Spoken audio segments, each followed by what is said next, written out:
Women. What's the least attractive quality in a man that they usually think is attractive? Being overly aggressive with other people. Like, you are out at a club with him and he is ready to pick fights with anyone who, he thinks, looks at him or me wrong.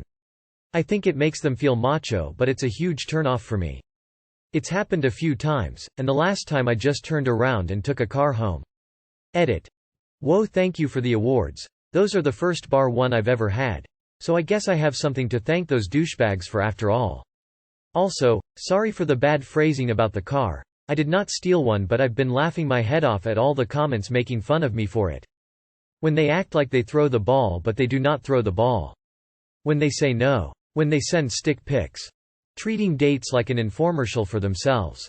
There's a very specific type of gym bro who may be conventionally attractive and buff, but they have no personality whatsoever.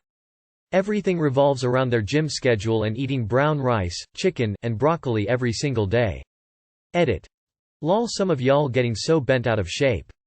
I answered the prompt, it's just my opinion, and it's not that serious. You don't have to agree. One-up manship. A lot of guys confuse arrogance with confidence. Edit. Yes, women can be like this too. No shit. You can stop commenting that, derailing men. Dick pics. Bragging about having money. The one-up man almost always dominates the conversation and one-ups everyone else's experiences and replies. Shows me you're immature and can't hold a conversation without the focus being on you. Overconfidence or the need to show off. Putting other people down, to make themselves look better. No, you're not making yourself look better. You're being a dick. Being overly macho. Being weird about things they deem are girly. I have a Blu-ray, DVD collection with hundreds of movies.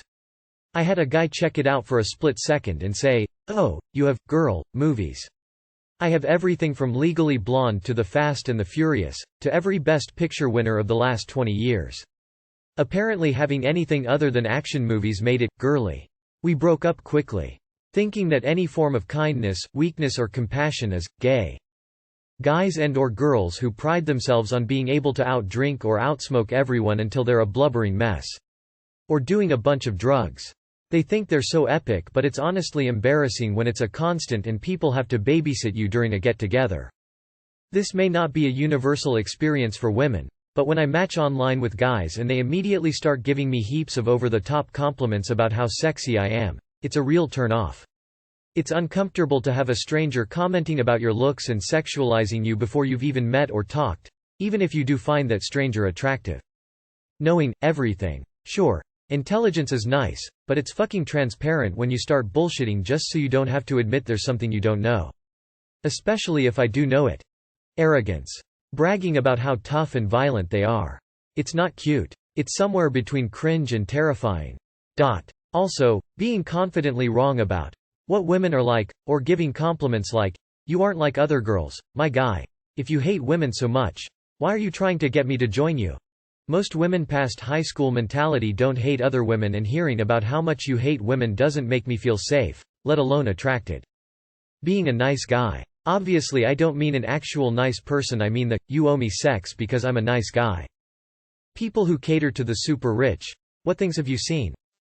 Family friends were having marital issues. Their marriage counselor figured out a lot of their problems were over cooking meals. The counselor reminded them that they are rich and can just cater all their meals, and it would be cheaper than getting a divorce. They listened to the counselor and now are happily married again. I'm a driving instructor and one group rented the track to drive their supercars for the day. At the end of the day they all partnered up and got into the cars to leave. After they were gone we realized that they had forgotten their Lamborghini Aventador at the track. Old high school teacher of mine is an extremely successful private tutor and does a lot of work in the wealthy neighborhoods in the area. He told us once he was tutoring a kid and helped him get prepared and pass his college-level physics class, and at the end of their last session the kid told him to wait there and went into his dad's office and came out with his payment and an extra $1,000. My teacher tried to deny it, saying it was too much, but the kid said his dad asked him to give a tip. Oh. My grandpa was a piano tuner. He couldn't drive due to epilepsy, so family would take him to jobs. One day Dad took him to a job and got talking to the owner. He said the guy lived in the biggest, nicest mansion he had ever seen. Everything in the house was crazy expensive.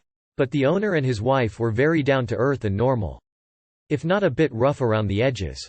Finally his curiosity got the better of him and Dad asked how they made their money. The guy said he used to drive a truck and got tired of needing to carry around bottles of ketchup.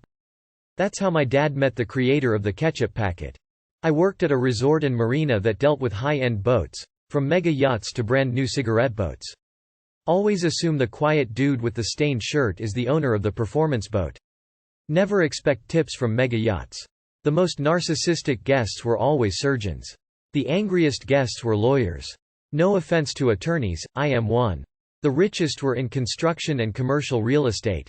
The best tippers were guys entertaining their side pieces on their boats when you know their actual wives have the money to support their eccentricity.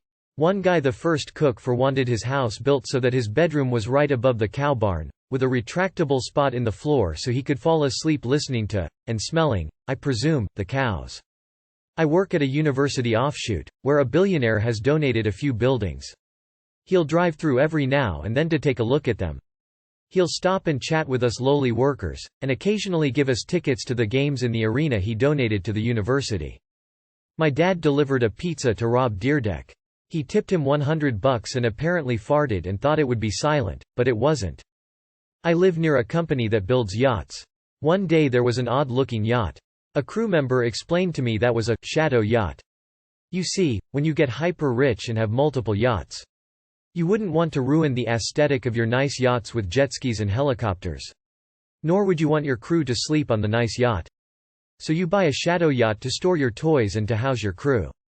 This shadow yacht follows your fleet of nice yachts around. Client was a mega millionaire in the 60s, so even richer when I met him.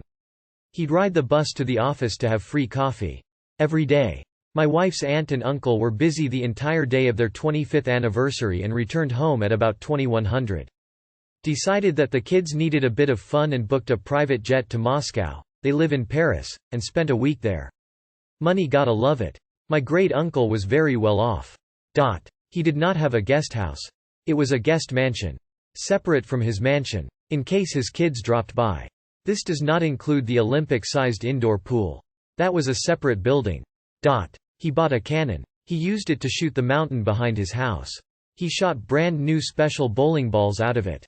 They cost $100 per ball. I became personal friends with my boss and his wife, super nice people. The wife turned out to be an heiress and would buy me whatever I mentioned, like in passing during a conversation. I learned gifts were how she was raised to show love. I've trained myself to only talk about things I already own, unless I find something useful she might like and suggest it for her. I used to work for an Arab billionaire's son, a daddy's money guy, terrible garbage human being. Once saw him spend $16,000 on a wallet, was a fancy one with little gold spikes on it and stuff. He had shoes with gold on them.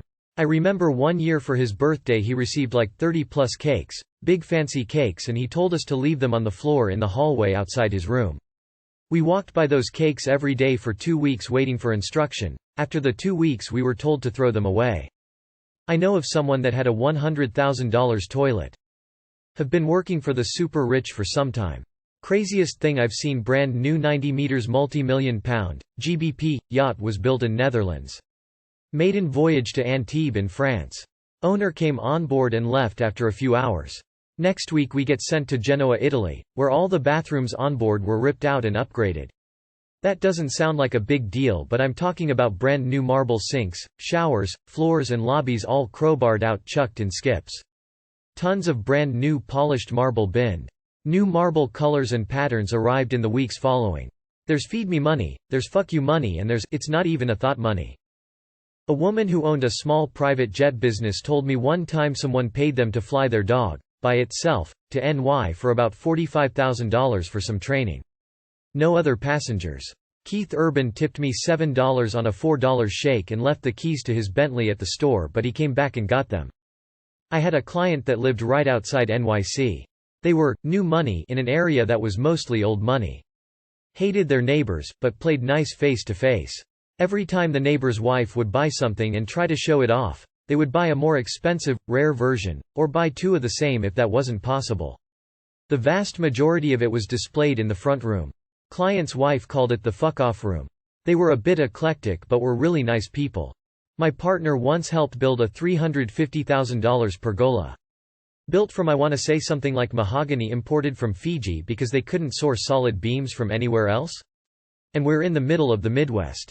It was then painted because the color didn't suit the homeowner. I still sometimes think about the fact that our beautiful historic home that we're lucky enough to own was still over $100,000 cheaper than this person's glorified outside stick fort.